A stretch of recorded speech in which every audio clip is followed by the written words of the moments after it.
നഷ്ടപ്പെട്ടു പോയ ഒന്ന് തിരികെ കിട്ടുക എന്ന് പറയുന്നത് എല്ലാവർക്കും സന്തോഷമുണ്ടാക്കുന്ന ഒരു വാർത്ത തന്നെയാണ്. വലിയ സന്തോഷത്തോടെ തന്നെയാണ് എല്ലാവരും ഈ ഒരു വാർത്തയെ നോക്കിക്കാണുകയും ചെയ്യുന്നത്. അത്തരത്തിലൊരു അനുഭവമാണ് കോട്ടയംകാരനായ ബിജു ഡേവിസിന് സംഭവിച്ചത്. 21 വർഷങ്ങൾക്ക് മുൻപ് കാണാതെ പോയ അദ്ദേഹത്തിന്റെ മകളുടെ ആഭരണങ്ങൾ ഇപ്പോൾ തിരികെ ലഭിച്ചിരിക്കുകയാണ്. വലിയ സന്തോഷത്തോടെയാണ് അദ്ദേഹം ഈ ഒരു കാര്യം നോക്കിക്കാണുന്നത്.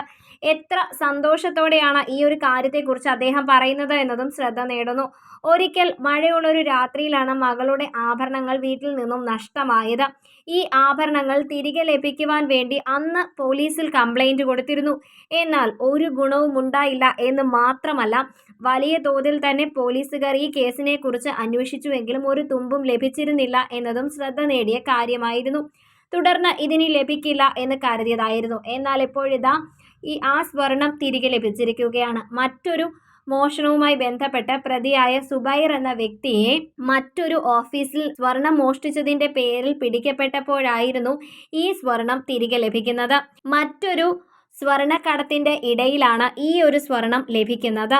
അത് വലിയൊരു സന്തോഷമായി തന്നെയാണ് എല്ലാവർക്കും മനസ്സിലാക്കാൻ സാധിക്കുന്നത്. അതും സ്വർണത്തിന് ഇപ്പോൾ പൊന്നും വിലയുള്ള ഈ സമയത്ത് അത് അംഗീകരിക്കപ്പെടേണ്ട ഒരു കാര്യം തന്നെയാണ്. വലിയ ഭാഗ്യമായി തന്നെയാണ് ബിജു ഡേവിസും കുടുംബവും ഇത് കാണുന്നത്. മകളുടെ വളയും കാൽത്തളയും അടങ്ങിയ കുറച്ച് സാധനങ്ങളായിരുന്നു മഴയുള്ള ആ രാത്രിയിൽ മോഷ്ടിക്കപ്പെട്ടത്. ആരോ മോഷണം ചെയ്യുന്നത് മനസ്സിലാക്കുകയും ചെയ്തു. അയാളെ നേരിട്ട് കണ്ടു എങ്കിലും അയാൾ സ്വർണവും കൊണ്ട് ഓടുകയായിരുന്നു ചെയ്തത്. പിന്നെ ഒന്നും ചെയ്യാൻ സാധിക്കാത്തത് കൊണ്ട് പോലീസിൽ പരാതി കൊടുത്തുവെങ്കിലും അന്വേഷണം തകൃതിയായി നടക്കുന്നതല്ലാതെ മറ്റു ഗുണങ്ങളൊന്നും ഉണ്ടായില്ല. സ്വർണം കണ്ടുപിടിക്കാൻ പറ്റിയില്ല. ഇനി എന്തു ചെയ്യുമെന്നും അറിയില്ല. അവസാനം ആ സ്വർണം വേണ്ട എന്ന് വെച്ചു. എന്നാൽ ആ സാഹചര്യത്തിലാണ് ഇപ്പോൾ 21 വർഷങ്ങൾക്ക് ശേഷം വീണ്ടും ആ സ്വർണം തിരികെ ലഭിക്കുന്നത്.